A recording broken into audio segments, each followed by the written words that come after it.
everyone, it's Lynda with Homeschooling Fun with Lynda, and I just got done with a super long bike ride, so I'm hot and sweaty, but that reminded me of a tip I wanted to share with you. I have been an athlete most of my life, a runner, and competed in a lot of races, so I've had a lot of injuries in my life. I've also, unfortunately, had a lot of surgeries. As you guys know, I'm about to turn 50 next month, and so I've had a lot of time to use ice or ice packs or ice therapies.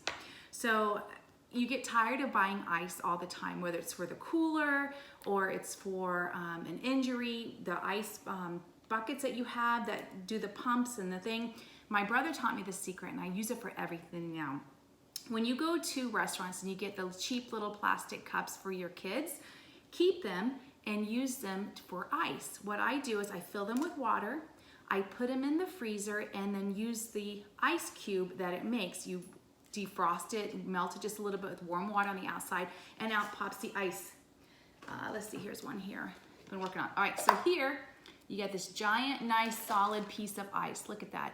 That you could set right in your cooler or your therapy machine or whatever, and it keeps the water cold. Or if you need smaller ice, my daughter was just here visiting from Georgia, and she wanted her cooler filled before she left. So I took out all these I have stored up in the freezer, because I store them ahead of time, and I just used the mallet, and we made lots of little ice.